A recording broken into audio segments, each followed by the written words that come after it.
మండలంలో తెల్లవారుజామున 4 గంటలకు భారీ వర్షం కురిసింది. భారీ వర్షం దాటితో కాలనీలన్నీ జలమయమయ్యాయి. అనంతపురం జిల్లా గుత్తి మండలంలో తెల్లవారుజామున 4 గంటల సమయంలో భారీ వర్షం కురిసింది. వర్షం దాటికి గుత్తి పట్టణంలోని పలు కాలనీలు జలమయమయ్యాయి. గుత్తి ఆర్ఎస్ లోని పలు కాలనీలలో ఇళ్లలోకి వరద నీరు చేరింది. దీంతో పాటు ప్రభుత్వ కార్యాలయాలైన గుత్తి మున్సిపల్ కార్యాలయం, అగ్రికల్చర్ కార్యాలయం, ఫారెస్ట్ కార్యాలయం, అదే విధంగా బాలుర సంక్షేమ హాస్టల్ వసతి గృహాలు పూర్తిగా వరద నీటిలో జలమయమయ్యాయి. కార్యాలయంలోకి వెళ్లాలంటే 2 అడుగుల మేర వర్షపు నీరు ప్రవహిస్తుండటంతో సిబ్బంది తీవ్ర ఇబ్బందులు పడుతున్నారు. అదే విధంగా ప్రధాన రోడ్లపై వరద నీటితో పలు చోట్ల ఆటోలు వెళ్లలేక వరదలో చిక్కుకున్నాయి. ప్రధాన రోడ్లపై ఇసుక దిన్నెలు, గులకరాళ్లు చేరుకోవడంతో వాహనదారులు ప్రమాదాలకు గురవుతున్నారు. జిల్లాలోనే అత్యధికంగా 6.8 సెంటీమీటర్ల వర్షపాతం నమోదైంది. అదే విధంగా మండల పరిధిలోని బేతపల్లి, తొండపాడు, జక్కల చెరువు గ్రామాలలోని వాగులలో వరద నీరు ఉధృతంగా ప్రవహిస్తోంది. ప్రధానంగా బేతపల్లిలో పెద్దవంక పెద్ద ఎత్తున ఉధృతంగా ప్రవహిస్తుండటంతో బేతపల్లి నుండి ఉటకల్లు వైపు వెళ్ళు రాకపోకలు పూర్తిగా నిలిచిపోయాయి.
అంటే నీళ్ళు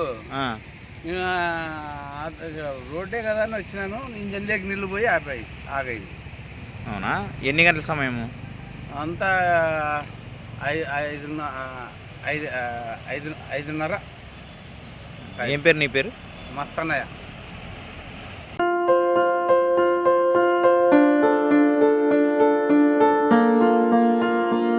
సంస్కృతి, సంప్రదాయం, ప్రేమ, ఆప్యాయత, రాజసం ఉట్టిపడే వేడుకలకు అనువైన ప్రదేశం ఎంఎల్ఎన్ కన్వెన్షన్ హాల్. కని విని ఎరుగని రీతిలో జరిగే మీ ఇంటి కళ్యాణ వైభోగానికి అందమైన కళ్యాణ వేదిక MLN convention hall. MLN convention hall ప్రత్యేకతలు: సువిశాలమైన wedding halls, centralise AC banquet hall మరియు విశాలమైన డైనింగ్ హాల్, వధువరుల కోసం ప్రత్యేక ఏసీ మరియు నాన్ ఏసీ గదులు, నక్షత్రాల వెలుగులో పచ్చని పచ్చికపై పార్టీల కోసం అనువైన గార్డెన్. ఎంఎల్ఎన్ కన్వెన్షన్ లో సీసీటీవీ పర్యవేక్షణతో పూర్తి భద్రత. ఎక్స్పీరియన్స్ అండ్ ప్రొఫెషనల్ వర్కర్స్ గల అన్నపూర్ణ గ్రూప్ వారి సేవలు. 2000 వాహనాలు పార్కు చేసేందుకు సువిశాల పార్కింగ్ సౌకర్యం. మీ ఇంట జరిగే అన్ని శుభకార్యాలకు, పెళ్లి, reception, engagement, birthdays, get together, corporate events, ఏ ఇతర శుభకార్యాలకైనా అందమైన వేదిక ఎంఎల్ఎన్ కన్వెన్షన్ హాల్. బుకింగ్ కోసం సంప్రదించండి 7550438888 మరియు 7550428888. మా అడ్రస్ చీర్యాల లక్ష్మీ నరసింహస్వామి దేవాలయం ప్రక్కన, near outer ring road, Keesara junction, Cheeryal గ్రామం, మేడ్చల్ జిల్లా.